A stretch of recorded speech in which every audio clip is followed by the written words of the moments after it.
Şu günler Balkan vilayatynyň dürli sebeplerine büdjet işgärleri gowuçanyň çürtme işlerine çekilýärler ýa-da maddi goşunt goşup öýdönlerini hakyna adam tutmaga mejbur edilýärler. Bu barada Zat radiosynyň habarçysy 23-nji ýylda sebepden habar berdi. Balkan Awaz şäherine ýerleşen vilayat hastahanasyndan, mekdeplerden we çağılar baglaryndan ýygnalan 330 töweregi büdjet işgäri ýa-da edara karhanalar tarapyndan hakyna tutulan işçiler 22-23-nji ýyl günleri Bereket Kızlarbat we Magtumul etraplarynyň gowuçy meýdanlaryna çürtme işlerine ýeberildi. Bereket etrabyna bir näçe sebit ýaşaýjysy suw ýetmezçiligi sebäpli boýalyp bilmedik gowuçylaryň ýerdäki işlerine büdjet işgärleriniň şeýle-de Tomutky diň çalışma öýtümi dowam edýän orta hüner mekdepleriniň talipleriniň mejburi ýagdaýda maddi goşunt goşmaga, çürtüm üçin hakyna işçi tutmaga mejbur edilýänliklerini aýdýarlar. Büdjet işgärlerinden we Tomutky diň çalışma öýtümi dowam edýän orta hüner mekdepleriniň taliplerinden gowuçanyň çürtüm işlerine mejburi pul vermek talap edilýär.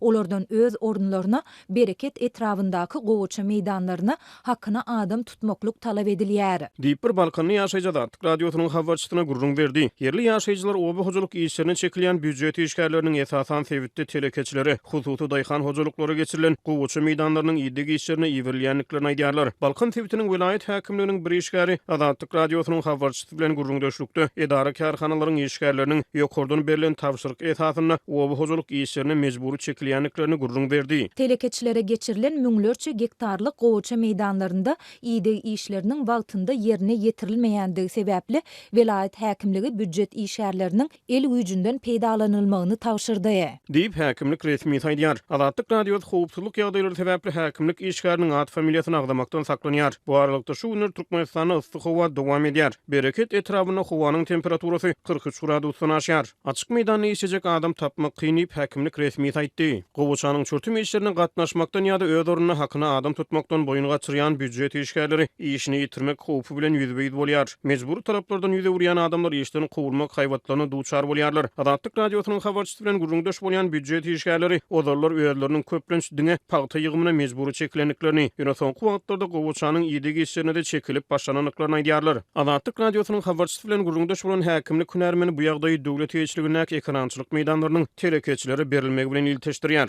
Şu ýyl köp sanly kärenetçileriň ýerleriniň ellerinden alınıp telekeçilere berilmegi ýerleriň eýesiz taşlanmagyna barabar boldy. Gowuçanyň ekişi, yekelemesi, oto işleri, suw tutmak işleri galy berse-de çürtüm işlerine çenli büdjet işgärleriniň boyununa ýüklenýär. Diýip häkimlik resmisi gurrun berdi. Türkmenistanyň hökümeti pagtaçylyk pudugyny ýyllar boýy mejburi zähmetden peýdalanmakda tankyd edilýär.